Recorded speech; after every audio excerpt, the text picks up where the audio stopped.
Chapter 3. Anya.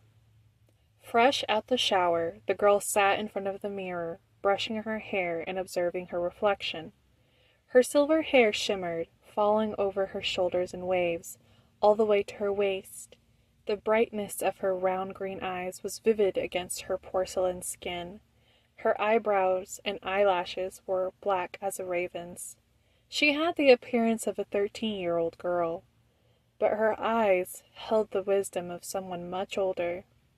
Despite her nature, she could still age, but it was gradual, like the slow growth of a tree, where the change in her body was only noticeable after an extended period of time. She couldn't help but think back to the small boy with his soft blonde hair as he swirled his small hand in the pool serenely. She remembered how he stared at her. Had he noticed the blood on her cheek? She did not suppose it mattered so much if he did. But still, he was Javier's grandson, the heir to the Toro legacy. She needed to be careful not to upset Javier, and she knew Ernesto was already wary of her existence. All things considered, the girl thought it would be best to avoid the boy. She clutched the necklace around her neck and uttered a small prayer of gratitude to La Virgen Maria, just as Javier had taught her when she was a child. She remembered his words. When things go well, you pray to say thank you. And when things don't go well, you still pray to say thank you. You just do it a little louder.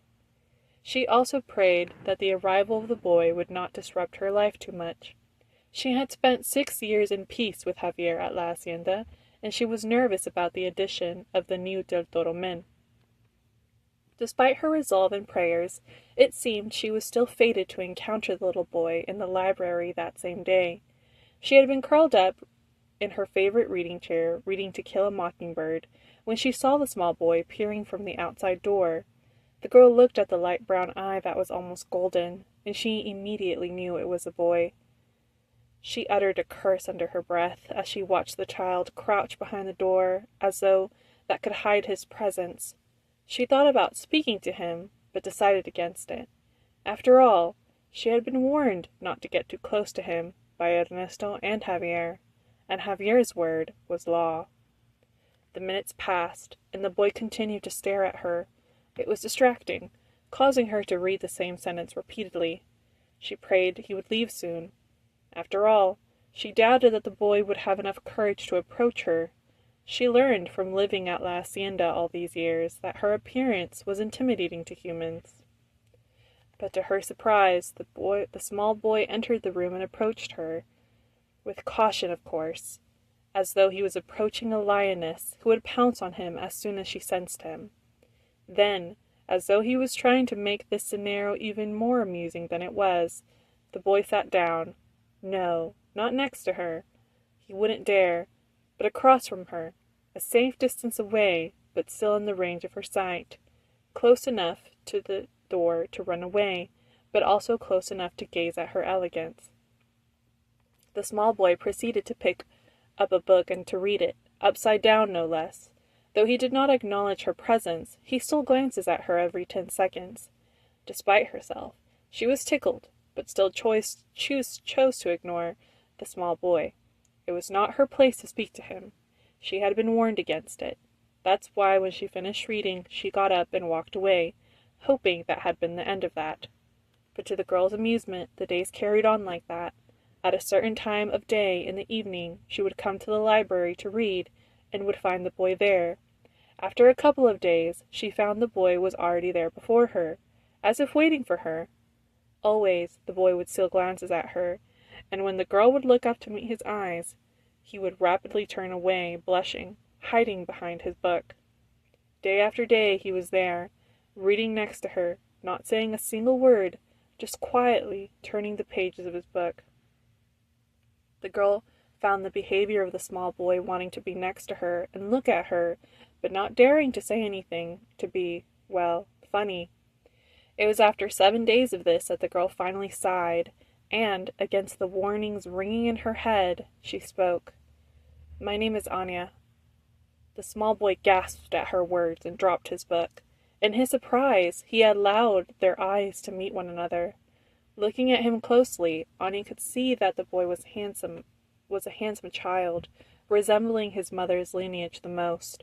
Not just his sunshine blonde hair, but his soft facial features, the perfect curve of his pointed nose, the shape of his lips. But it was the eyes that Anya couldn't deny.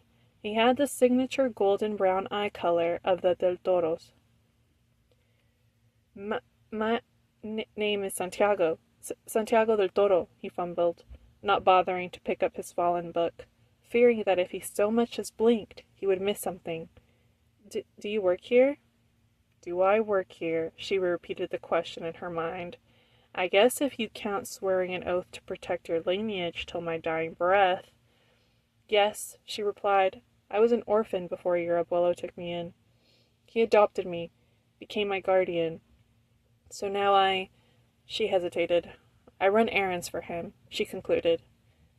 You're an orphan? Santiago asked, his eyes wide with wonder. But before Anya could reply, he kept going. My mom just passed away last month. I heard about that. I'm sorry, she said softly. The boy's head hung low in sadness, tears threatening his eyes.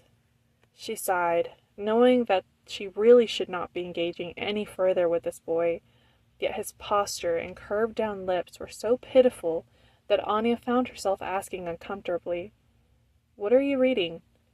Like a switch, his face lifted, and he began talking. A lot. And he didn't stop.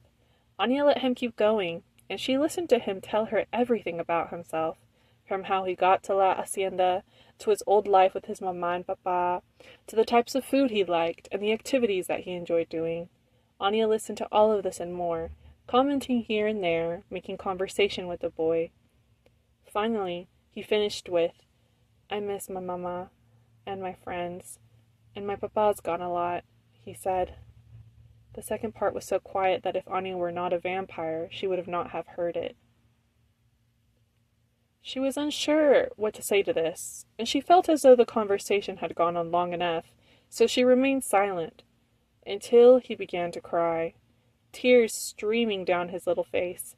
He tried to wipe them away furiously, but they kept falling. The action reminded her of herself, and she sighed, weighing the consequences in her head a little bit longer as she watched the boy.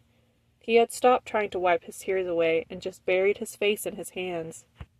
I just want to go home, he whispered. His small words made Anya think back to when she first arrived at La Hacienda. How she did not know anyone. How she wished she did not remember. How she, too, also felt so lost and alone. Against her better instincts, she spoke to him again.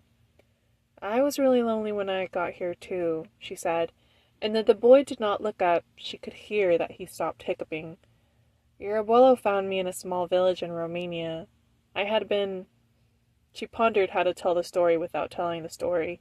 Hurt, she concluded, and he nursed me back to health.